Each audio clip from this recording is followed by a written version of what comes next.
The lakes are the sentinels of climate change. You can see them from space. They're just right there. And they have some interesting properties. They're more reflective than other land surface features. So they're more visible from space. So lakes can be really used to understand the amount of water and how it is changing, day by day better. So because of my expertise in lakes and because of my customer discovery in India, and I kind of understood that water security is more persistent problem on the drought side. That's where I want to start. And specifically, I want to look into infrastructure design problems. By that, I mean, really to build your water security, you need to know where to have your bank account, and bank account by here, I mean dams, right? Dams are used to store water. The soil and underground aquifers could also be used to store water. So really the question is, where do you store it and how do you increase your savings? Welcome to another episode of Liquid Assets, where we look at the business of water. We cover everything from policy to management to technology and all kind of how this looks at the world of water. Today, we have an awesome guest for you. I'm Solomon Vimal. I'm the founder and CEO of a company called Geothara. Geothara is a company headquartered in New York City. What we do is take advantage of the new generation of satellite imagery to build a water secure future. Can you go ahead and kind of introduce yourself, who you are, where you grew up? Would love to get to know you a little bit. Okay, thank you so much for having me here, Ravi. So I'm originally from India. I grew up there until my undergraduate education in civil engineering. Then the last decade or so, I've been kind of moving all over the world. So initially, I did my education in Europe. I studied through an Erasmus Mundus fellowship, which is a fellowship from the European Commission in 4 different countries in Europe, to pick up 3 master's degrees. And they were all focused on the subject of flood risk management. And right after that, I had a little startup experience, which was in India. And I kind of pivoted kind of quickly because we learned that flood risk was not a problem, that, supply chain disruptions were not, people who are interested in heavy manufacturing and supply chain disruptions were not really interested in flood risk because it was very much probabilistic. They wanted structural solutions. Instead, they were interested more in persistent problems like water security and droughts and things like that. So I went on to do a PhD in that subject. So I went to California. I was in UCLA until last year. I finished my dissertation. And I worked on how to use satellite imagery to understand climate impacts on lakes. So I analyzed something like 13 million lakes, developed some data science tools. Some of them have been patented. And now I've just started a company based on those technologies. Awesome. Really cool. That's a really interesting journey. There's a few things I actually want to touch on. First is, getting into the Erasmus program, like how is that? Is that a competitive program? I've actually never heard of it. So I'd love to, what is the Erasmus program? Yeah, you can think of it as the Fulbright of Europe. Okay. So the European Commission is interested in promoting collaboration between European countries. So until, a few years ago, most European countries were doing their science in their own languages.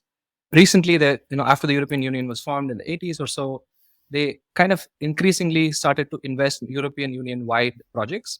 And obviously, because of climate change and various other factors, human development, flood risk is starting to be a heavy cost for Europe broadly. So they try to be a competitive fellowship program similar to the Fulbright, and they try to attract a global pool. So each year, they bring about 20 students from 20 different countries. So half the class is usually from European Union and half from outside that, including all other continents. And half of the class is usually guys and half is girls. So try to balance across, space and also gender. Sure. And they have these students hop around European countries to kind of, learn complementary things from various universities and then do a thesis in a place of their choice. Awesome. And you said that you picked up three master's degrees through this program. Like, how does that work? Was that like a 6-year program, or is it kind of master's degrees within a similar area? And obviously you said flood risk, right? So kind of how does all that stitch together? Yeah, I guess it's technically a little bit of cheating. So master's degrees are usually 2 years, right? But this is, so the European Union has, this Erasmus Mundus program that permits joint triple degrees, joint double degrees sometimes. So you do like 1 semester in a university and that university grants you a full diploma. So technically it's considered a joint triple degree. Got it. Okay. Yeah. So what is, if you break it down, how much is the total time you spent there and how many degrees did you get per time? So The total time I spent in Europe was actually a year and a half. The last leg of the Okay. program, I could have chosen to be in Europe, but I went to the US instead. But yeah, so the first 3 months I was in Germany, so that was one degree. But they award the degree in the end after you finish your thesis, right? So come together at the end of the program, and the host institution was in the Netherlands, in the city of Delft. So after you defend your dissertation, each of the three universities that are the main partners awards you a degree.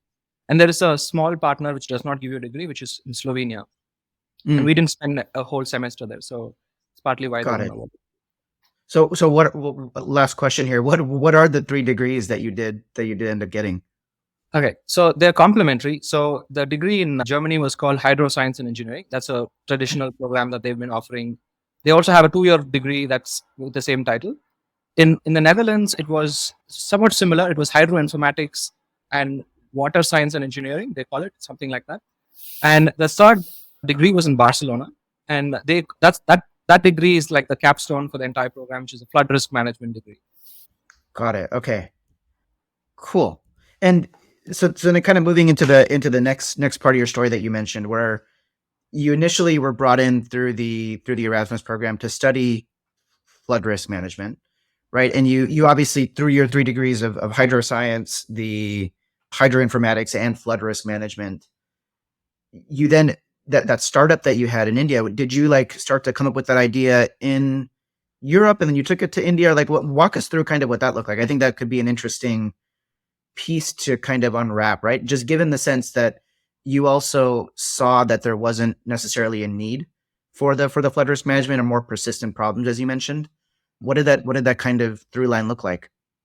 Yeah, so it's actually a very interesting coincidence. So just at the time when I finished that program, sometime in September 2015, I think.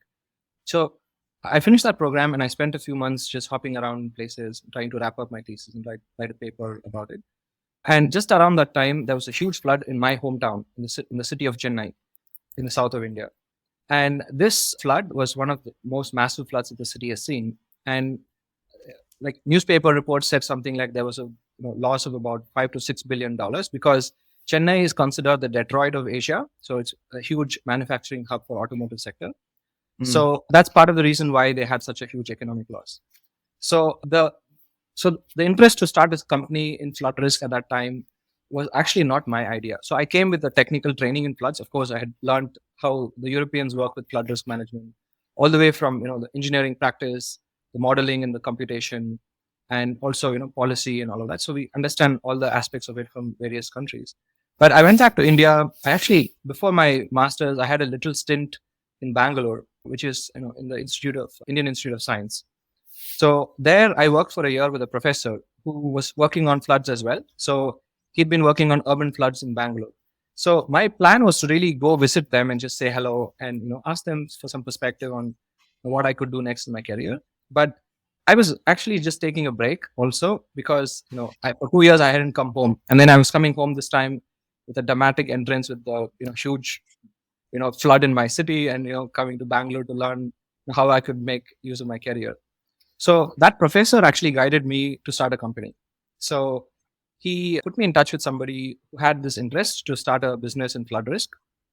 And this was a senior person in the tech industry, Dr. Abhishek Bhavna. So he had actually approached that university with the idea that, if there is such a huge economic loss, there should be insurance to absorb that loss. So that was his idea. And he and I, teamed up to write a business proposal later. And that's how it started. This is, I think, late 2015 and early 2016. really interesting. One thing I actually do want to unpack is you had mentioned that you kind of learned how Europe does flood risk management. Two questions. One is, can you kind of unpack that? Like, what does flood risk management mean, right? For kind of the audience out there that doesn't understand what that is. And then kind of second question is, what is the delta between what Europe does and what does India do? Like, what is the discrepancy in what you saw that you then saw a need?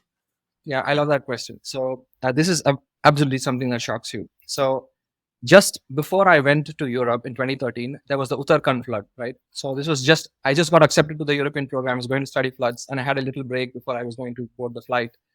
My first travel to Europe, I was very excited. And just around that time, the Uttarakhand flood happened in India. And this, I think estimates vary quite a lot, and real number we don't really know. But I think the ballpark is around 10,000 people who died in the northern part of India. So I did some volunteering work around that time with some student volunteers, try to understand how could you use your knowledge to help on the ground. Then I go to Europe. So my first semester was in Germany, and in Germany, Germany is known for technology, right? And specifically in India, you have a high reputation for German engineers. So in the first semester there, I got introduced to all the engineering classes and so on. And they also took us to various field trips. They took us to the Zilt Sea in the North Sea, in a little town called Zilt, Sylt. Mhm. And this is a little town of about 300 people or so.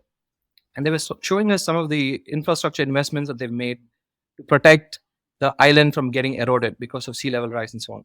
So simply the economics, the amount of infrastructure investment in flood risk mitigation in Germany was shocking to me. It was something in the order of hundreds of millions of dollars in a little island of 300 people. Whereas in India, you have 10,000 people die, and we really don't know what to do about it, right?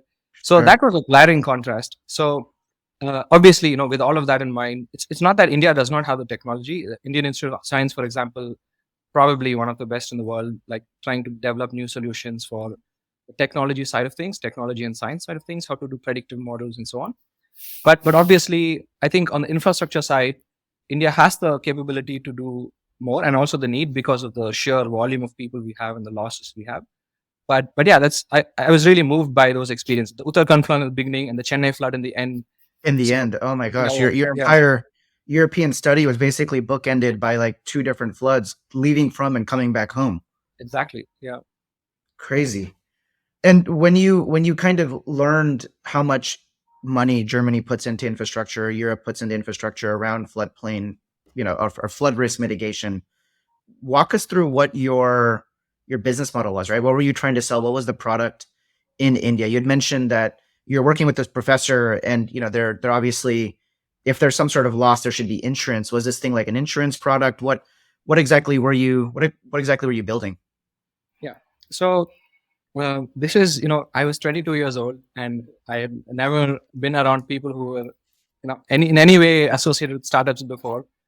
So I was very naive, and I really had no idea what a startup was. Of course, I knew in theory, in principle, what it was.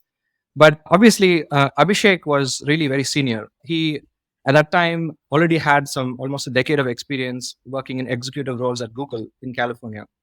And he came with like really stellar experience. Like he'd worked directly with, the executives of Google, like Larry Page and Sergey. And so Abhishek's experience and how to think about strategically a startup was really inspiring to me. I was really like jaw dropped by his thinking and his, I wouldn't say ambition. It's really just, let's do that. It's like he was really like very energetic about how you can really make a plan and go and execute. So with Abhishek, leading the way, but also he was also, given an offer to join Facebook right after, right? So I was housed in the Indian Institute of Science, which was the incubator for our idea. So we wrote a business plan with Abhishek writing the strategy part and me writing the technical parts, and we submitted to IISc, and they really liked it. And one of the challenges I had with understanding the market was I had trained myself in floods for 2 years, right? And then with Abhishek, we were doing lots of conversations on the ground. We were talking to some of these automotive companies that have supply chain disruptions. And what we learned was, as we were going, it looked like flood was really a big loss, but the flood, by definition, it happens, for 2 or 3 days in a year. When it strikes, it really is very disruptive, but it's not persistent. But many of these, companies actually said they were interested more in groundwater. So they wanted to know if we could help them with water security, which is like droughts and water quality at the other end of that curve. So it is also a hydrologic extreme. It also is impacted by climate change. But it was not a subject that I was trained to do, right? So my expertise was entirely in floods. Although I could have learned how to deal with it, I felt like it was not my cup of tea, and I didn't know how to directly pivot and learn the technology for groundwater. So that's one of the reasons why I could not pursue that what we learned from the market, and the Indian market was not ready for really like using flood risk models and so on from a startup. Then what I also learned, as we were writing the business proposal, I was learning about the landscape of companies that exist in flood risk. And there were these gigantic companies like catastrophe risk insurance companies with 30 years of experience in flood modeling. And they were obviously on the computation side, a notch above academia. And I had also gained some experience in the US. I did my master thesis in the US, and I'd seen quite a lot of, forecasting tools and computational tools in the US, which really is like a step, maybe a notch above Europe in terms of how much infrastructure exists for computation. I wouldn't say generally European Union, because there are forecasting centers in European Union that are also comparable.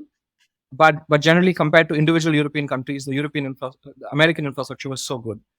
So in India, and because I had already worked in Indian Institute of Science, I knew about some of the computational challenges. Right? In ASC Bangalore has one of the largest supercomputers in the country. Maybe even in Asia, maybe the second in Asia or so. But still, simply because of the volume of India, you have to wait in queues sometimes. You have to wait for 2 months before you get access to submit your job to get the result. Whereas in Sure. US, I had worked in Texas for a little bit, and they had something called TAG.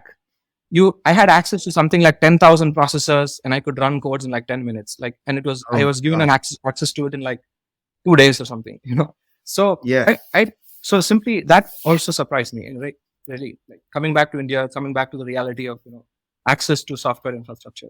So with all of that, and also not having enough experience and lack of knowledge in groundwater, I really needed to think, if this is the right time to get into the startup. And so I just chose to do a PhD in that moment, focusing on the other side that I learned, was important in the long term.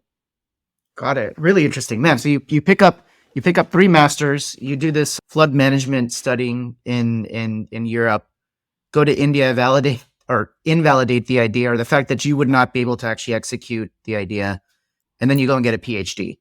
I want to actually pause there for a second, and I want to dig into the PhD, but while we're hot on this topic of the startup that you had in India, if you could, 2 bullet points. You said, Abhishek worked with and Larry at Google. What are 2 startup bullet points that you like took away? What would you say are like, man, Abhishek taught me these 2 things? Be fearless in thinking big. That's one thing for sure. Being very energetic and excited about what we were doing. So I would say those are the 2 things. They were very contagious. Like it really felt like it was very exciting to work with. I love that. Be fearless and be energetic. That's Yeah. really that's I like that a lot. Cool.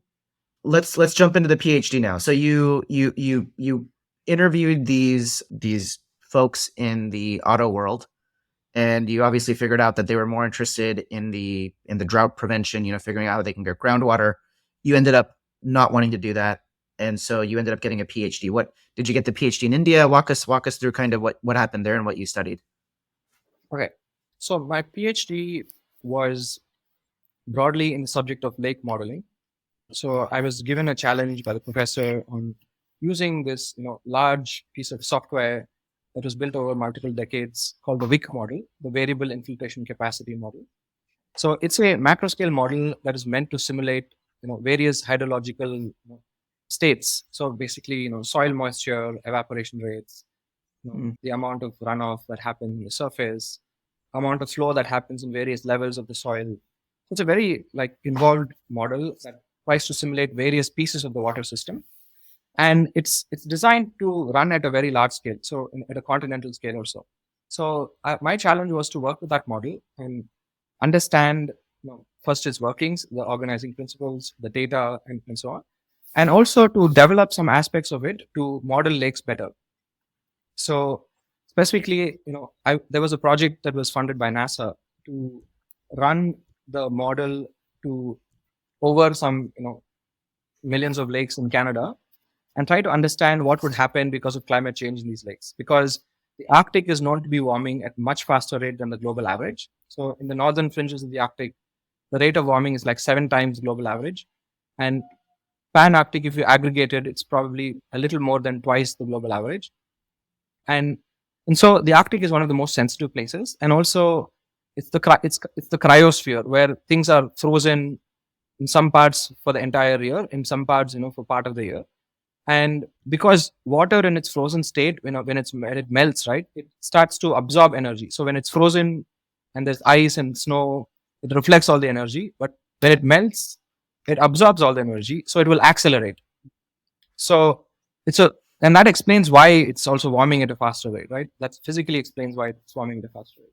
So Sure. that's the problem I was trying to figure out. Like, what is the exact magnitude of warming, and how does that affect the lakes of that entire continent of North American Arctic? Wow, super interesting. And this Vic model, is that something that's proprietary to like the US and NASA or something, or is it just like an open source model that anybody can get access to? It is an open source model, so there are many websites where you have like copies of this model, and there are some branches of this model different groups in the world have been working on. Yeah, it is publicly available, and most hydrologic models are publicly available. However, there is a part of my thing that I actually skipped over. So between my startup experience and my PhD start, I actually spent a year working for a catastrophe risk insurance company. There's an Hmm. American company, and so I worked with them. They were actually one of the competitors in my business plan when I had the startup. But they had just at that moment an interest to work on India floods. The timing, explains is already explained, right? So Chennai floods just happened. Few years earlier, Uttarakhand flood happened, and then there was also a big one in Mumbai a few years before that, I think. So Yeah. India was just ready to, you know, pay for these flood risk models, and this company was trying to build India flood model for the first time, and many other catastrophe risk insurance companies were doing that in Asia and also in India. So I worked with them for 11 months, and I mention this now because the models that are built in these contexts, like in the private sector, are not public. They are proprietary models. So Got it. I also understood, what is available in the proprietary world and what is available in the public world, and there's a huge difference there too. And what is that difference, if you were to kind of explain what is the difference between a proprietary and the public models? Yeah. So I mentioned this earlier that this flood risk insurance industry is quite a mature industry with 30 years of experience. Yeah. So this company basically has the ability to build something over time, whereas in academia things are built on soft money. So Hmm. a PhD student comes in, spends 2-3 years learning how to work with the code. 1 year later, leaves the group. Postdoc comes in for a grant money, works with the learns 2 3 takes 2-3 years to learn the program, writes maybe one paper and then goes away. So in academic world, unfortunately, model building is very much on soft money, and there are few exceptions. There are national labs that do support persistently a few models, and this is not a big model is not one of them. There are a few national lab models that that are developed in various national labs. I don't know exactly which ones, but I'm sure PNNL has one. I'm sure Lawrence Livermore Berkeley Lab has one, Sure, and sure. so on. Yeah. It's actually kind of interesting you say that, right? Because you would imagine that academia has the power of the globe technically, right? Because you have academics around the world that are working on this problem, whereas one private company would have only such a limited scope in what they do. But it's interesting you say that, because the very fragmentation that should lend itself to actually building a stronger model ends up being academia's demise, right? In this example. And so if there almost was a way to stitch together all these things through like a similar architecture or an infrastructure, it could be maybe interesting, because you could then actually take the power of all of these people that are working around the world versus it being so fragmented.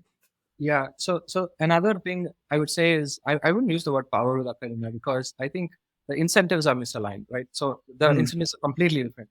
In academia, the main incentive is novelty, right? The scientists and academics are incentivized for creating new and new work. But sometimes to do the tough work, you have to do boring and simple work, right? sure. It's not going to be exciting. It's going to be just a simple improvement. But that's the challenge. Sometimes really doing things that are not novel at all is really the problem. And and in the private sector, you know, obviously, they have different incentives, right? They are trying to understand the market, and they're trying to understand regulations. And I think part of the reason why these companies were entering the India market at that time was that Indian government was open to foreign companies only in those years.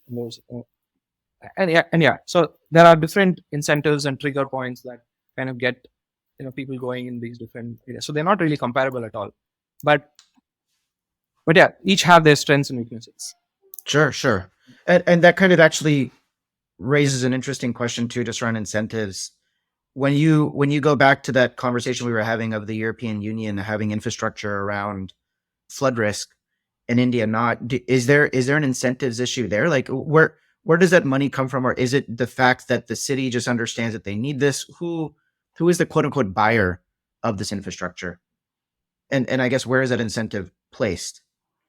Yeah. So yeah, I think I can give you like a little bit about the US. So it's been a while since I was in Europe, so I've almost forgotten a little bit. But US is on top of my mind because I'm thinking about public infrastructure in the US a lot these days. So let Sure. me take the comparison of US and India, right?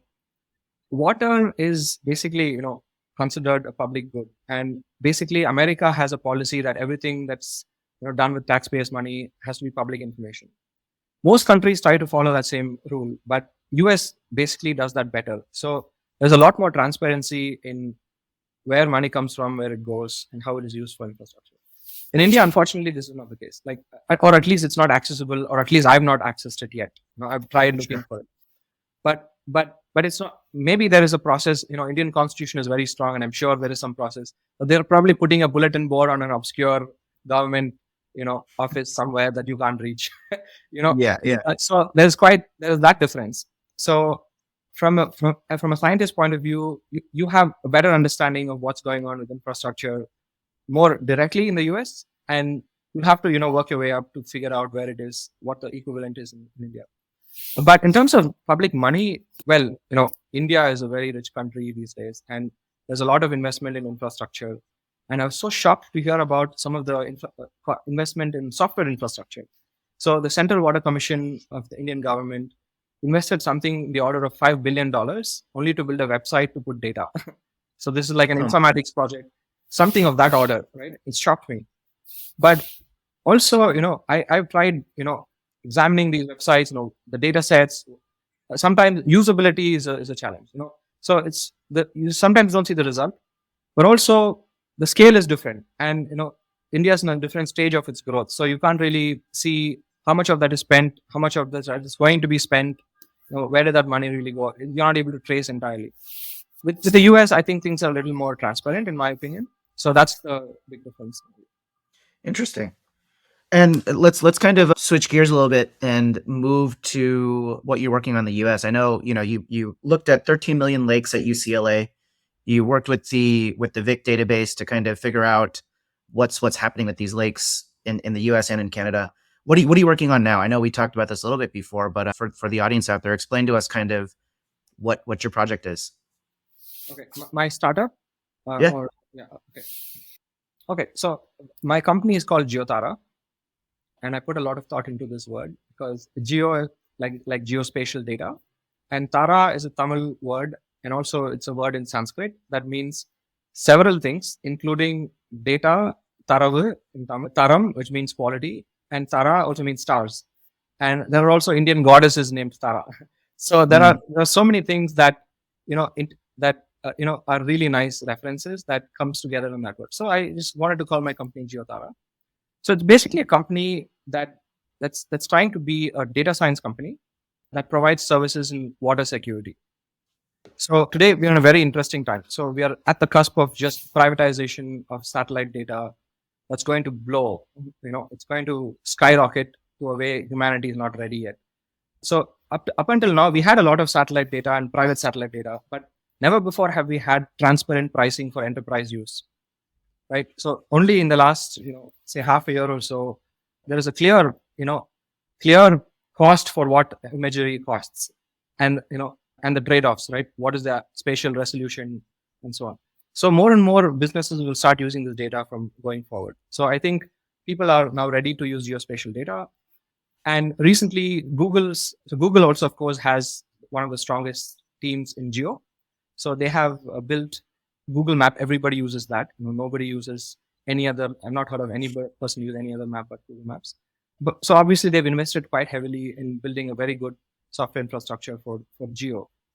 And Google has also built what is called the Google Earth Engine, right? This is a cloud platform that basically brings in data from all the public data sources, for various satellite agencies.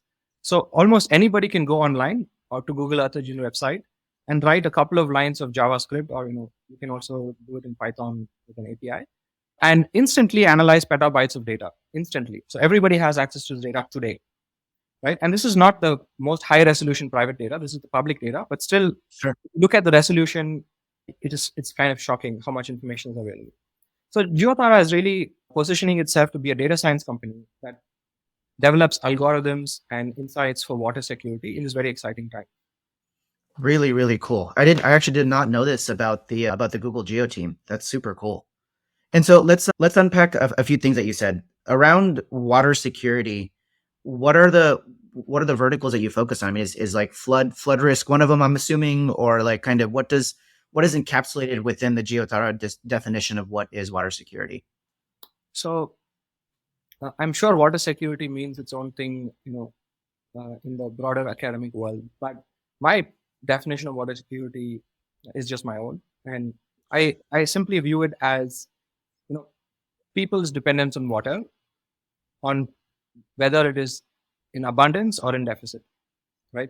So being able to manage that effectively is water security done well. So simply just like financial security, you have an income, you have an expense, you have storage in your bank, and that gives you your financial security. And you have to think Mhm. about not overspending, earning well to kind of keep your savings growing and stable. So that's basically what water security is for me. And obviously this has two pieces. It's got floods on one side and droughts on the other side. And I'm starting with droughts. So, and some of the tools that I've developed, and because I studied lakes, lakes are a direct signature of the water under the ground as well. They're almost like, there is a term that scientists like to use a lot. It's almost overused. I can't even hear it anymore. It's the word sentinel. The lakes are the sentinels of climate change, they say. So, Mm. so lakes are almost, you can see them from space. So they're just right there. And they have some interesting properties. They're more reflective than other land surface features. So they're more visible from space. So lakes can be really used to understand the amount of water and how it is changing, day by day better. So because of my expertise in lakes and because of my, customer discovery in India, and I kind of understood that water security is a more persistent problem on the drought side. That's where I want to start. And specifically, I want to look into infrastructure design problems. By that, I mean, really to build your water security, you need to know where to have your bank account, and bank account by here, I mean dams, right? Dams are used to store water. The soil and underground aquifers could also be used to store water. So really the question is, where do you store it and how do you increase your savings so that you can manage when you have surplus, store it, when you have deficit, use it, right? How do you effectively do that? That's the challenge I want to kind of go after. Wow, super interesting. And the way to figure out where to have this bank account, right? Where to store your bank. The lakes are kind of like the input signal to figure out how that's done on a kind of a geographic basis, or you obviously would use the lakes as one part of many other variables that you're digging into. Yeah, so lakes can be a good proxy, but Mhm. we have direct measurements of soil moisture as well. So there are satellite instruments that specifically measure soil moisture, and there are some really cool satellite sensors that can even measure underground water simply using the Mm. gravity of the earth. So this is a really surprising fact. Maybe I should share it. So there's Yeah. a NASA mission called GRACE. I don't know the abbreviation, but it's got something to do with using. So there are two satellites that move next to each other, and both of them are checking the gravity on the Earth, with a little difference between them. And just by looking at the difference between two positions and as they move, they're able to work out what is the weight of water under the ground. Because water is the only mass that moves on the Earth at a quantity that can be measured by the amount of gravity that changes.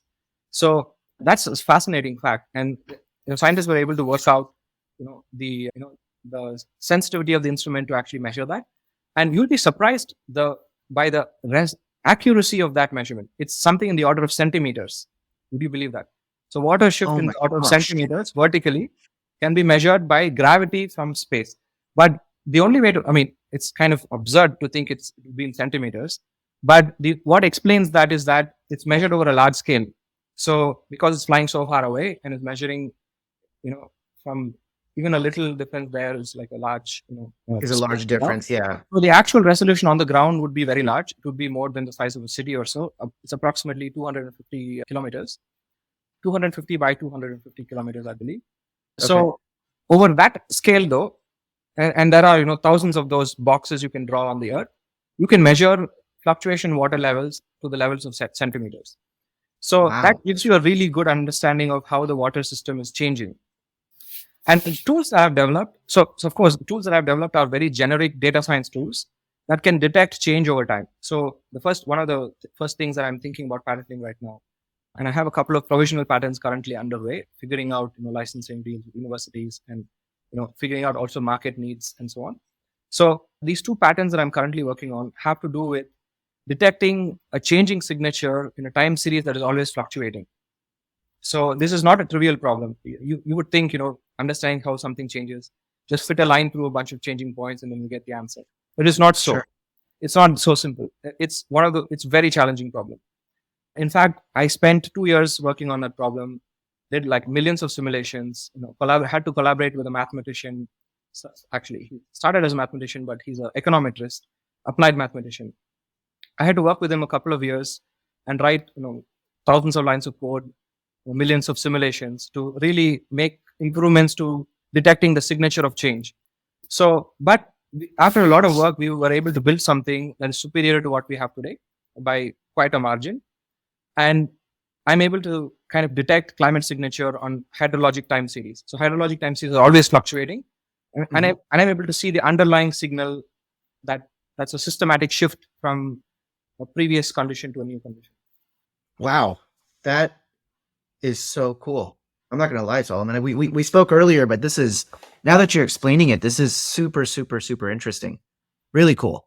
And so when you have this more accurate way of measuring hydrological shift, you can look at kind of focusing on drought prevention, where to have this bank.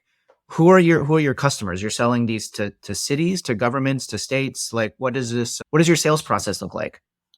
Yeah. So actually, I think I diverged a little bit. So we were talking about who owns dams and who's going to pay earlier. So we started there and we went somewhere else. But coming back to that question, thank you for bringing us back there. Sure. So, Yeah. yeah. So dams in the US, I know more about the US dam market than anything else because this is the first time I'm exiting like the ivory tower of academia and learning about the real world. So, Yeah. so in the US, there are 90,000 dams and they are owned by every combination you can think of. Sometimes there are private dam owners, there are joint dam owners, and there are public utilities that own dams and so on. So the org structure of all of these, dam agencies could be very different. And U.S. Army Corps manages some dams, Bureau of Reclamation manages some dams. Sometimes there are private dam owners that manage them. And of these 90,000 dams, some 2,700 dams generate power. And what we've recently learned is that there's going to be less and less dependence on coal and natural gas, and more dependence on renewable sources of energy. But unfortunately, wind and solar are not persistent. So dams can generate power throughout the day. Wind and solar are going to be fluctuating all the time. Although dams will fluctuate throughout the year, but not at a given time. So there is this trade-off to work out. But because only 2,700 dams today generate power, and soon, among the 90,000, more will be generating power. All these users of all these kinds of dams are going to kind of figure out how to use these dams as batteries for storage. So this is the area where I'm trying to focus my attention for my market, right? So trying to understand the landscape of these ownership and maybe not directly work with dams, but perhaps one step removed, large engineering companies that provide services to dams. So Got that's it. a slightly easier place to start for startups because obviously big companies have an advantage. They understand the regulatory process very well, the proposal RFP process very well. And as a startup and having nobody with domain knowledge of the US market, it's quite difficult to directly work with utilities for me. So I've learned in a kind of a steady rate that I initially started with utilities, then went to small engineering companies. And now I'm thinking about large engineering companies. So hope that answers your question. Yeah. No. That's really, it's always very interesting to learn about the sales process, right? Because water is, especially in this series and on this podcast, water is used by so many different people, so many different organizations, and there's so much different types of ownership across the board, right? And so finding the right customer of who is going to buy a service or a product that you're selling, especially for a startup or for a business, is just so important and so interesting to kind of see the way that you, through your iterative design process, through actually interviewing people to figuring out kind of what they're interested in, it totally makes sense, right? Looking at large engineering companies versus the owners of the dams might be a better place to start, definitely from a startup perspective, than if you were to start somewhere else entirely. Yeah. So I'm still figuring out. So there are so many applications to this technology, right? It's a basic tool to interpret data better. So, but sometimes it's better if you're able to package that with a decision that you already make for them, right? So I'm trying to figure out what is the right combination of things to provide that will be most attractive to this market. And very much I'm in the early stage, right? I just finished my PhD last year, and I just started an incubator program. Maybe we should talk about that a little bit. Yeah, entirely. Let's go ahead and jump into that. So I finished my PhD at UCLA, and this was summer last year. And I did a 3-month incubator program, accelerator program in UCLA. It's called Startup UCLA. So the Startup UCLA program's emphasis was really to be able to tell a very clear story. And this was, I was just out of university, and my story, I knew quite clearly what I wanted to do, but I didn't know how to tell that story well. So they helped me quite a lot to get to some clarity. So I spent 3 months, doing some limited customer discovery, a little bit of product development, a little bit of IP development, IP protection, and so on, and quite a bit of pitch coaching to get to some clarity in those 3 months. Then right after that, I am very actually lucky to join Cornell University. So Cornell University has a new campus in New York City. So Cornell itself, has its reputation. It's in a little city called Ithaca, north of New York City. But in New York City, there's a new campus of Cornell called Cornell Tech that is jointly owned by a university in Israel, Technion, and Cornell. So the emphasis of Cornell Tech is, I think, there's a very interesting story about Cornell Tech. And yeah, there is a nice Wikipedia article that tells the story. But it was founded about a decade ago.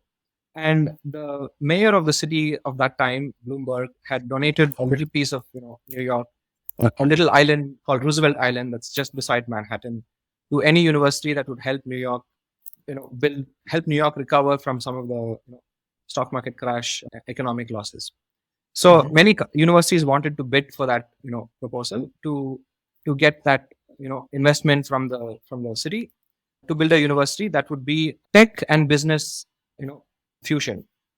So Cornell Tech has a few computer science programs and a few business programs, I believe, and they also do a bunch of incubator style programs as well.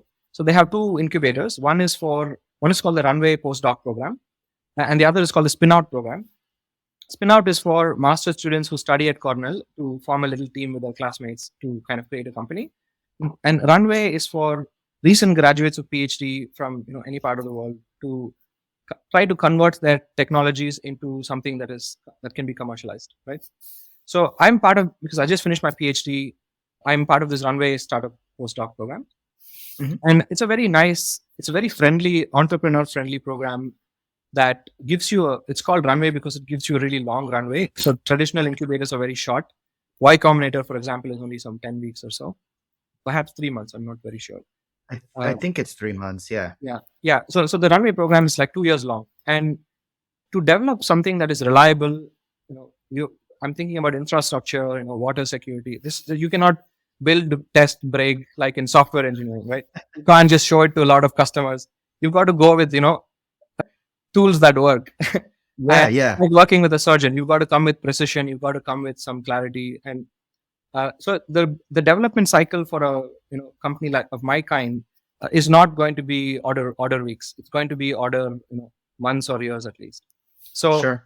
So for that reason, I applied to this program, and I'm very happy to be here because it simultaneously leverages the skills of Cornell and Technion. So outside Silicon Valley, Technion has a reputation for being very good at creating big companies, really successful Mm-hmm. and creative companies. And so, and I've been in this program for 9 months, and I just signed my contract to continue for the second year. And I'm really enjoying it. So they, in the beginning of the program, they gave us a little MBA. They call it the startup MBA. It's like a crash course introduction to how to kickstart a business. It'll teach you everything from legal to finance and so on. So I learned some of the theory, and doing a PhD obviously helps you like learn very fast. So you take lots of notes, and but now I have like 100 things to learn about. So I have to really put my brakes, my learning brakes, and then not, like try to start doing things that are focused on a market. So that's where I am. But also I'm developing new technologies, right? So one of the strengths of the Cornell program is they encourage us to diversify our patent portfolio, and they also provide legal support to kind of do the right type of IP and IP portfolio diversity. So I'm Sure. working with some of the IP attorneys of Cornell to understand what that means for me, right? And I'm also exploring some non-dilutive grant funding through various university collaborations. So I'm working with Cornell, Purdue University, and some others to try to figure out, what are the things that can truly differentiate me. So I've been in academia so long, and I know some open unsolved problems. So I'm trying to create patterns around areas where I can create a solution. So, I've diversified my patent portfolio a little bit. The climate signature tool I mentioned is just the first one. There are two other areas. Perhaps that's too much information for this. Sure. Yeah. I mean, I think we honestly, what I would love to do, and one of the things I'm thinking about doing is actually having a re-up series with a lot of the folks that are especially in startups, because they move so quickly, right? And so I think we should definitely do like another episode in like 6 months or so, 6 to 8 months, to see kind of where you've come, what new things you have. And yeah, I think that'd be really cool. We're getting really, really close to time. So there's actually one last question that I always ask every one of my interviewees that I have. And that is there a particular book or TV show or movie since the beginning that has kind of like really impacted the way that you think? Or it could even be one that you're watching right now or reading right now. Ooh. So book, I'll go with book. So there is a book that became my Bible for problem solving. It was written in 1950 or some year around that time by a mathematician by the name George Polya, and the book is titled How to Solve It. So it's a very general book that he claims that is applicable to any field, like although it is meant for math education. So it's a book that teaches teachers how to teach math and problem solving. So it lays out very clearly a blueprint for the heuristics of problem solving that mathematicians have figured out for over millennia, right? If you look at any subject, math is one subject that has remained math for millennia, right? No other subject has that. Maybe politics, geography, but math has remained and built on top of previous knowledge. So he really did a incredible job curating the knowledge of millennia into that little book that's full of nuggets. So it has like 63 nuggets on how to apply heuristics of problem solving so that you don't run in circles. So that I actually came across that book when I really had a very, very tough problem that I could not solve. So thinking very deeply about a challenge with the big model and trying to figure out, in Canada, you have no data. Like there's a lot of noisy data. They've stopped measuring things with gauges in the north. Satellite instruments are full of errors and so on. So I had certain difficulties in figuring out, getting a clear understanding of the problem. So that's when I came across that book, because I went and Googled how to solve really difficult problems, and that book popped up on the top or something like that. So awesome. So how to solve it? Yeah, how to solve it. So it's a book I highly recommend. It helped me really clarify my thinking and really dig very deep. So, and it also helped me break out of chasing your tail kind of situation. Sure. Cool. I'll definitely have to check it out. Awesome. Well, I want to say thank you, Solomon, for joining us. And for everybody else out there, thank you for listening to Liquid Assets. You can find us wherever you find your podcast, be that on Apple, on Google, on Spotify. You can also find us at liquidassets.cc. Solomon, thanks again for joining us. Thank you, Ravi. This was a pleasure.